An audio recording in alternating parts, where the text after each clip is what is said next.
The Asylum Demon is the thesis statement of Dark Souls. When you first encounter it, assuming you're not a speedrunner, it is an overwhelming enemy forcing you to flee with your tail between your legs. You then go away, strengthen yourself, gather equipment, and find a path to get above it, which allows you to start the fight with a powerful plunging attack for massive damage. The game is teaching you, wordlessly, that any enemy, no matter how overwhelming or intimidating, can be defeated with a bit of grind and exploration and clever tactics. As a design, the demon is a fairly stereotypical demon overlord, huge, angry, fleshy, and bulbous, and armed with an absolutely enormous weapon. It is vastly more intimidating than the human hollows you otherwise face in the Undead Asylum, but it also lets you know that the world of Lordran is beset by more than just the undead curse. There are demons walking this land. The best detail about the Asylum Demon, though, is its crown of bone. Again, a stereotypical demon overlord design feature, but here, given some additional meaning by context. Dark Souls begins, as it will end, with the death of a king. Solaire is a simple but relentlessly optimistic man traveling along the same journey as you, searching for his own golden sun in imitation and devotion to Lord Gwyn's mythology. And his design is thereafter. In a game full of grey and brown and highly elaborate, complicated armor work, Solaire is simple and colourful. With his bright red feather, green pauldrons, and the sun symbols he has adorably painted on both his chest and shield himself. The man is quite literally a ray of sunshine in a hostile world, and you can summon him to help you with a number of otherwise rather difficult bosses. But as he follows you along the journey, it affects him. By the end, he's desperate and dejected, running out of hope to find his sun, and then he finds something that is just like the sun enough that he's willing to go mad to claim it. Through a convoluted process, you can save him, but you cannot save his optimism and joy. You cannot save his soul. The world of Lordran is a victim of the cult of sunlight and the lies of the gods, but that's all very abstract. When you see the madness of that cult claim the truest companion you will ever meet in Lordran, the tragedy of what this false order has wrought becomes personal. You may kindle the fire if you like, but the fate of Solaire is all the evidence I need that Gwyn's derangement must end.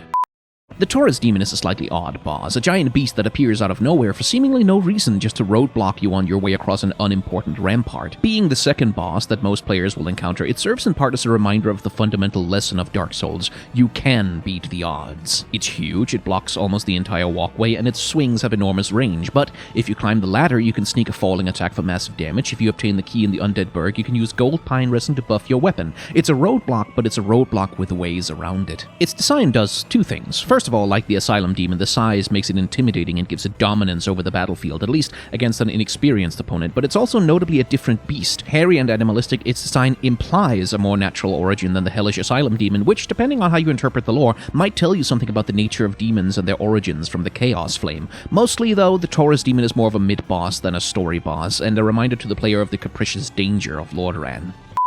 The Bell Gargoyles are probably the first wall a lot of players will encounter in Dark Souls. Not only the first boss to consist of more than one enemy, but also a boss that will ideally teach you about the importance of not always locking on to one enemy. Took me a few tries to learn that lesson, let me tell you. Design-wise, though, there's also some interesting stuff going on. Gargoyles are a kind of architectural ornamentation. They're water spouts, designed to lead rainwater away from buildings and protect them from erosion, but they're also grotesques, which is a kind of sculpture typically depicting monsters or demons that serve to either ward evil spirits away from a building or to frighten the faithful by offering them visions of the devils that await them in hell should their faith waver.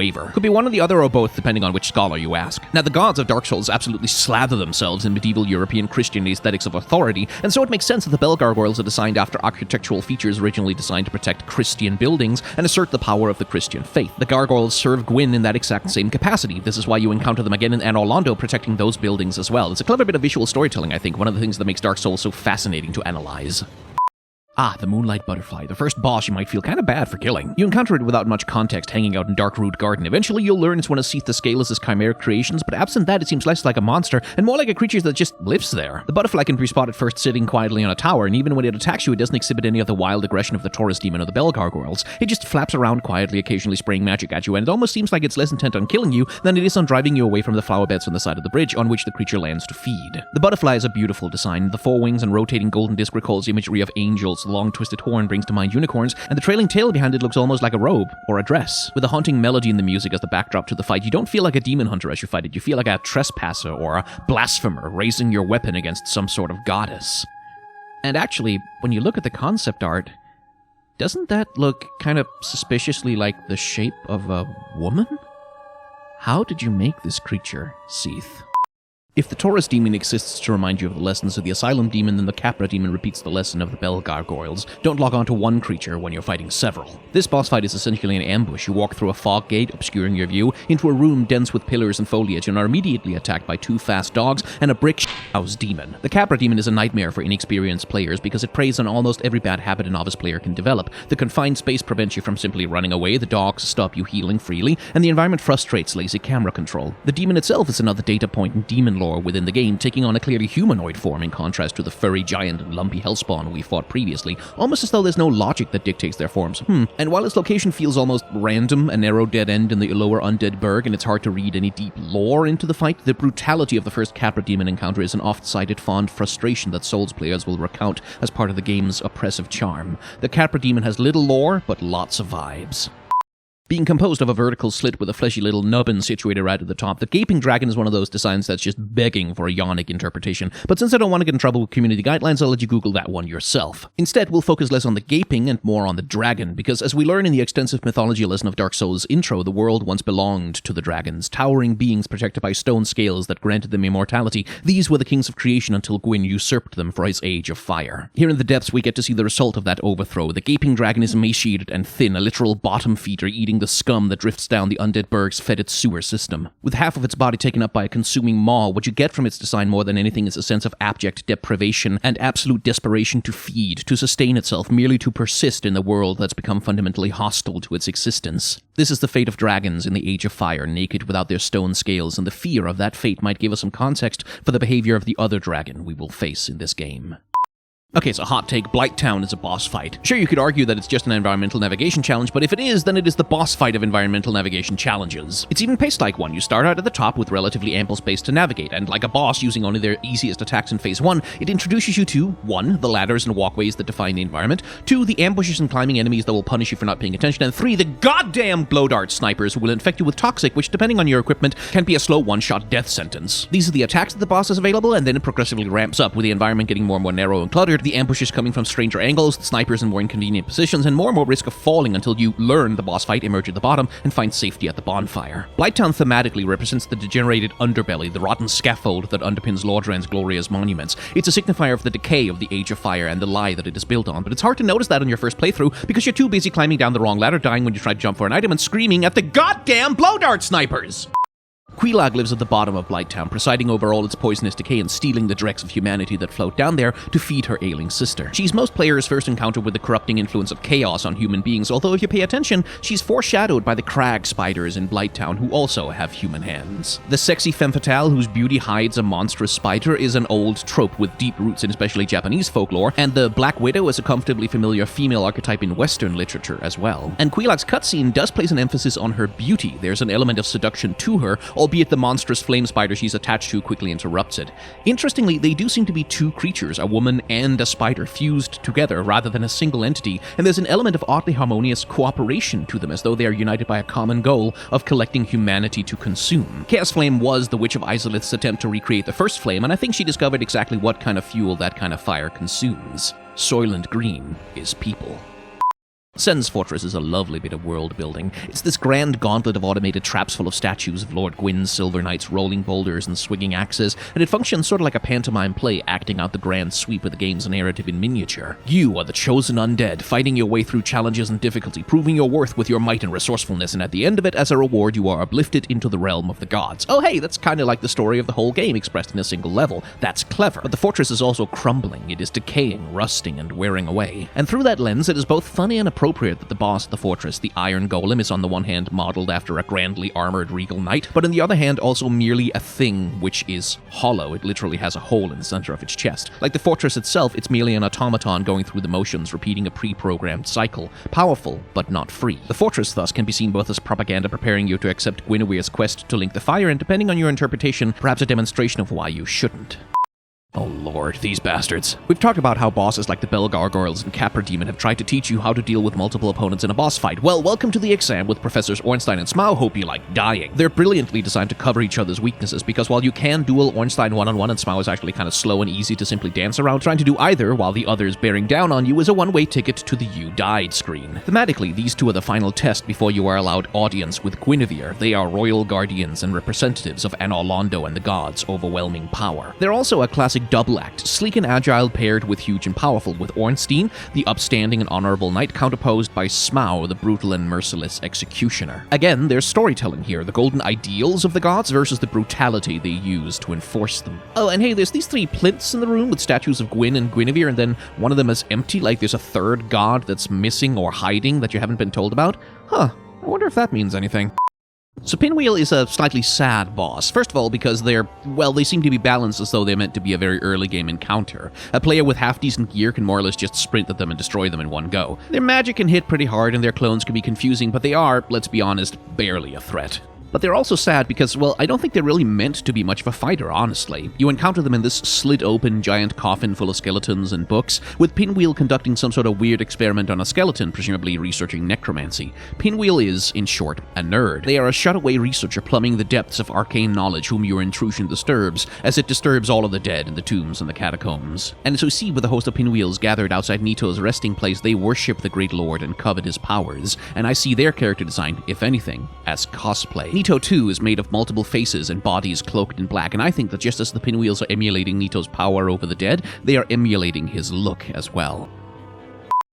Nito, the first of the dead, plural. He's a walking mass of corpses and bones, shrouded in pure death. His character design is full Grim Reaper, from the skulls to the black cloth to the scythe-like sword, making him the very embodiment of death in Dark Souls. A death which, now in Lordran, is losing its power. The undead and the undying rule the world now. Even Gwyn has in his way become a hollow, refusing to pass peacefully into what comes next. Nito dwells deep below the earth, which is appropriate, but for a great lord, his domain lacks grandeur. His coffin, which clearly came from the Tomb of Giants, is crooked against the wall in some damp and meaningless cave at the ass end of nowhere. He isn't even within his own lightless domain. In the lore, this is because he's slumbering and overseeing the passage of death, but visually it makes him seem discarded, dumped, tossed aside by a world which no longer respects him, a world which no longer lives in fear of death. And in a game that tells you to prepare to die, there's something darkly funny and quite empowering in that it also asks you to kill death. The Ceaseless Discharge, that poor thing. You find it keeping watchful vigil over the body of what seems to be one of the daughters of the Witch of Isolith. It isn't hostile, at least until you loot the body, at which point it will make it its entire life's mission to destroy you, even to the point of destroying itself. The Ceaseless Discharge uses some classic sad monster with a heart of gold tropes, having a face designed to look like a mask of permanent, albeit slightly melted sorrow, while also being a terrifyingly malformed giant. There's some #problematic aspects to this, especially the way those tropes are often used to other people with disabilities, with the orange charred ring maybe kind of sort of implying a cognitive disability on the discharge, but Dark Souls being Dark Souls, it's all left vague and up to interpretation. The discharge otherwise acts as another puzzle piece in the depiction of chaos, being a human shape from which bursts insectoid flaming limbs. That tension between human and insect carries on from Quilag and will persist all the way into the bed of chaos, showing thematically the wild and vibrant but also horrifying and uncontrollable growth of chaos as a force. You can't make a video game without recycling a few assets, so say hello to the Asylum Demon's extended family of identical, but distinctly cooler twin siblings. The Stray Demon and the Demon Fire Sage don't really change much about their predecessor in terms of design. They wield different weapons and one of them is on fire, but that's about it. Although I do think there's a little bit more to them than mere acid reuse. Between stalking around to the basement and patrolling the roof, the demons in the Asylum clearly aren't there by mere coincidence, and I think they're there for the same prophecy that everything else in Dark Souls revolves around. But where Gwyn and the gods are hoping for an undead to rise to reignite the Age of Fire, I think the demons are there to kill any potential chosen undead before they can become a threat to the spread of chaos. The Flame of Chaos sprung from an attempt to recreate the first flame, but another Age of Fire could stifle it in its cradle before it becomes dominant. The Fire Sage, most powerful of their number then, is defending the demon ruins in the bed of chaos from the chosen undead who comes to claim the Lord's soul within, a last line of defense when he realizes the assassination plot didn't work. Oh, Sif, poor Sif. As a character design, Sif is very much just a standard wolf, but bigger and with a sword in his mouth, but that's underselling his visuals, honestly, because not only is he beautiful to look at, his animation and the way he wields his master Artorias' greatsword is all patterned after how Artorias himself used it. He's a dog with a stick, imitating what his human used to do. Sif is determined to prevent anyone else from suffering the fate of his master, corrupted and broken by the Abyss, even if that means killing them, even if they are a friend. But the Abyss is where one of the Lord Souls hides, so the player must go through Sif to get there. The wolf limps around pitiably when his health gets low, but no matter how heartbreaking it gets, there is no way to spare him. Unlike the inhuman monstrosities that otherwise block the player's path, the empathy that Sif inspires is a moment for the player to stop and think, hey, am I doing the right thing here? I just killed someone's dog. It's easy to feel like a fantasy hero when you're just fighting monsters. It's a lot harder when the monster might be you. Seath the Scaleless, who betrayed his own, or as I like to call him, the pervert crystal lizard. Seath took a Lord Soul as reward for betraying his dragon kin, and he's part of the pantheon of problematic disability as a sign of evil characters, because what made him turn on them is the fact that he is scaleless, naked and vulnerable, and thus mortal. Gwyn promises him all the power and magical research he could desire to find a way to gain the scales he craves, and in the process of that research, Seath kidnaps hundreds if not thousands of people and turns them into bizarre chimeras and monsters. He's especially fond of experimenting on firekeepers and maidens. And although he has to become a chimera himself, half dragon and half, I'm not sure, starfish, mollusk, I guess, given what's outside his arena, something with tendrils anyway. But he creates for himself a crystal armor and gains the immortality he's been looking for, fashioning himself into something almost seraphic or angelic looking in the process. And there's a moment for the player to question something here. If Gwyn was a guy who would give this crystal pervert free license to do whatever he wants to so many innocents, are we sure we want to fulfill his prophecy and carry on his kingdom? Food for thought. Hi, sorry to interrupt, but if you've made it this far into this compilation of shorts, then it seems to me that you're someone who's probably interested in Dark Souls and Dark Souls analysis. I happen to have 3 long-form series that do exactly that for Dark Souls 1, Dark Souls 2, and Bloodborne, and you can find links to all of those down in the description down below. I try to play through each of the games blind as you can when you're playing through beloved classics that people won't shut up about on the internet, accepting that I'm gonna miss certain things that other people would find if they were following a wiki, and I try to analyze and construct interesting readings of the games from limited information. The result is a playthrough and an understanding of Dark Souls which, I won't say it's totally unique, I'm not that special, but which isn't based on the decade of pre-existing criticism and video essays about the game, so you might hear something that you haven't heard before. And if you're interested in that, hey, go check it out, you might have a good time. Oh, and the editing starts a little bit rough, I really didn't know what I was doing, but I get way better as the series goes on, I promise. The Bed of Chaos, birthplace of demons. Quite literally, in fact, depending on how you interpret its shape language, it's arguably shaped vaguely like ovaries in a womb, which means that when the player, well, penetrates to its depths and kills the tiny bug in there, suffice to say there's thematic implications there, which Miyazaki would revisit in Bloodborne. Visually, the bed is the source of demons in another way, though. It is a wild and twisting thicket of roots and branches and flames, which is also the imagery of demons. From the Asylum and Capri and Taurus Demons through Quilag, the Ceaseless Discharge, and the Centipede Demon, this mixed madness of branches and roots with insect legs and fire is in evidence in different ways across all of them. It's honestly an impressive visual coherence. The bed was created by the Witch of Izalith and her followers when they tried to create their own first flame, and the result of that experiment was this wild and uncontrollable explosion of creation. Proof that the first flame is not the only source of life, it's just a source of life that can be controlled by a god with enough determination. The Centipede Demon was spawned from the ring belonging to the Ceaseless Discharge, which was supposed to keep his volcanic eruptions under control. Its design should probably be most understood in the context of other demons. As we discussed with the Bed of Chaos, there is a direct connection between the wild and twisting roots that chaos creates and the wild and twisting legs of squirming insects.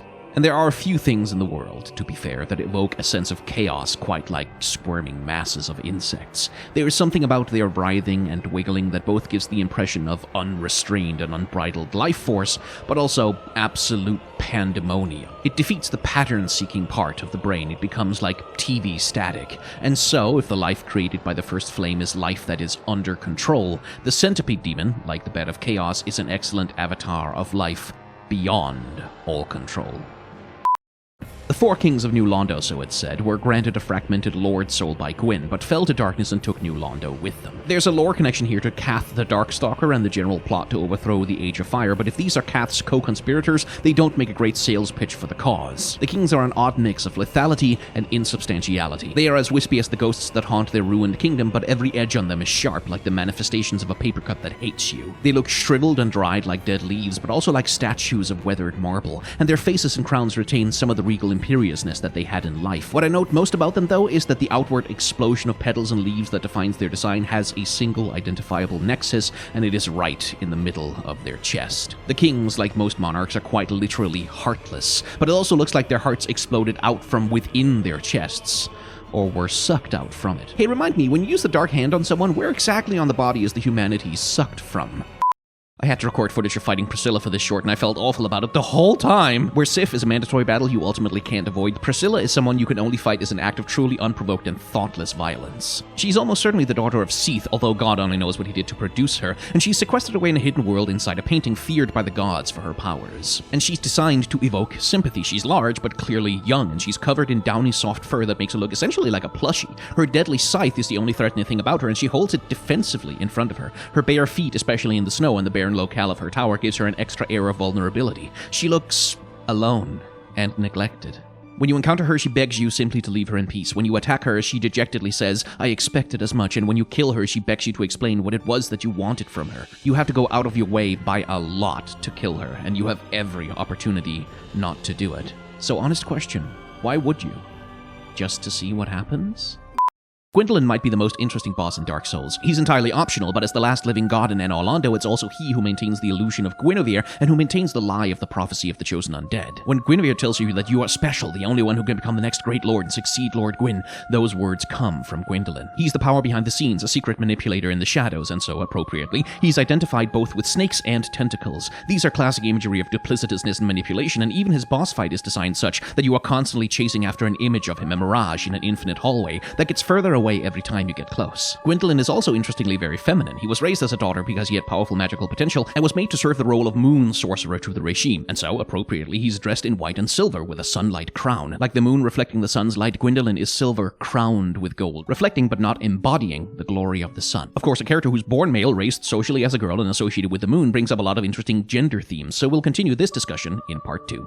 Watch part 1 if you haven't, but Gwyndolin is a character who is, in the lore, born a boy but raised a daughter due to their exceptional connection to moon magic. And there is something #problematic about having a gender non-conforming character also be a duplicitous behind-the-scenes illusionist manipulated with literal snake tentacles. You are a liar and deceiver is one of the most common transphobic attacks, and leave it to the Souls community to put funny messages outside Gwyndolin's boss arena saying shit like ahead. But on the other hand, Gwyndolin can also be interpreted as an affirming character. She was born male, as it were, but when her family discovered that her soul was connected with the moon, one of the most universal symbols of womanhood, they raised her as a daughter because that's who she is inside. You can also see the other way that Gwyndolin was born a boy in the metaphysical sense, that this is who he is on the inside, but he was forced by a religious orthodoxy to act as a woman to prop up its hegemony and ritual, that he is in effect a trans man. From that perspective, the fact that he's hidden away in a dark tomb below Anor Londo could imply a measure of shame on the part of his family, that they hid him away because he did not conform, and there are no statues of Gwyndolin in Anor Londo. Gwyndolин's story changes radically depending on how you choose to interpret it, so how do you interpret it?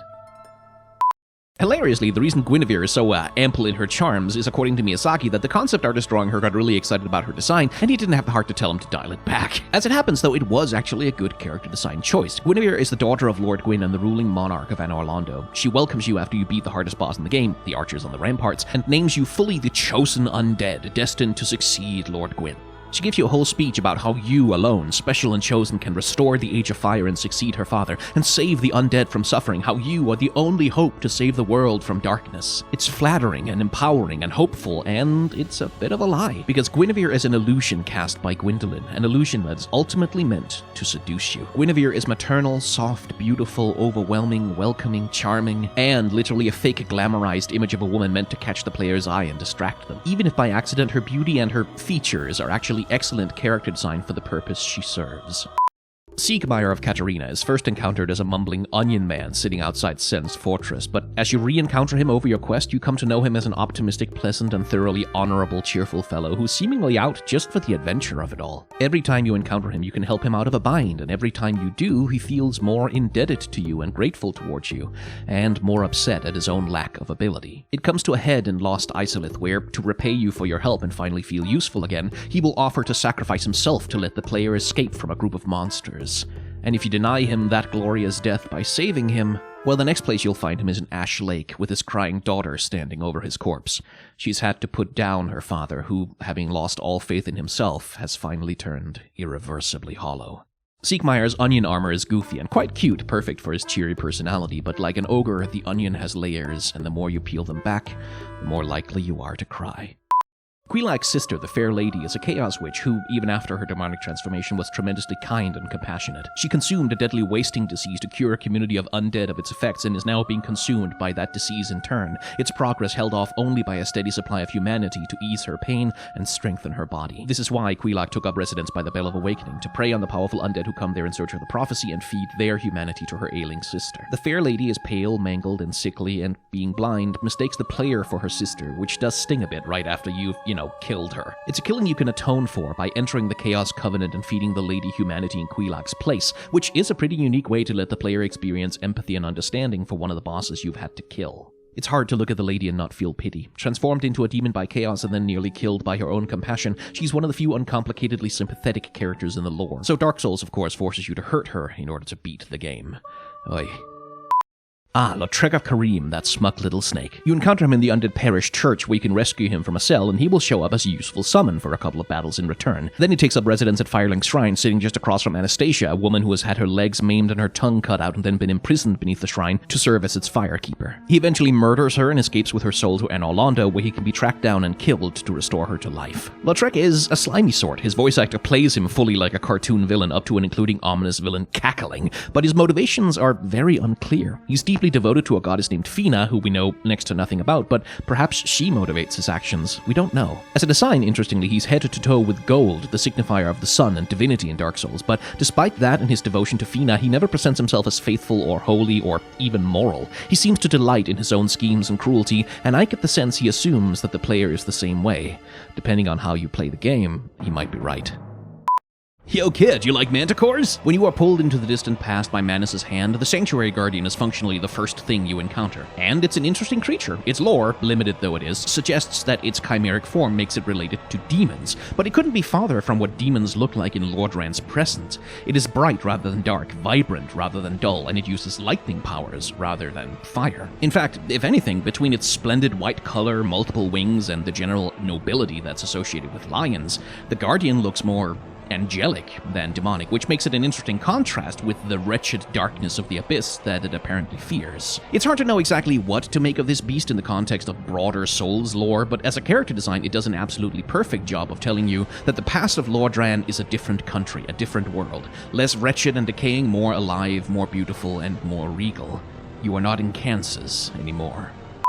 Calamite, the Bringer of Calamity. Calamity. Talk about nominative determinism. Along with Hawkeye Goff, his presence world builds on Lordran history. He's the last living dragon after a long campaign of extermination by Anorlando, except for Seath, and his presence near Ulasil feels non-accidental. The unleashing of the Abyss is one of the greatest threats to the rule of the gods, and while Calamite isn't the one who unleashed it directly, this dragon has the aspect of a walking, living curse, a sort of embodiment of karmic retribution. Because Calamite, you see, has one eye in the center of his head that brings suffering to those it looks upon, an evil eye, which is one of the oldest symbols in human history of grudges and curses. And so there he is in Ulasil, like a black phantom of Anorlando's sins, to stare at the encroaching rot that threatens to destroy the gods. And like all evil dragons, he's confronted by a brave knight there to save the community from its awful influence. Here comes one of Anorlando's great dragon slayers, securing its future against Calamite's vengeance, whether that's how you want it to be remembered or not.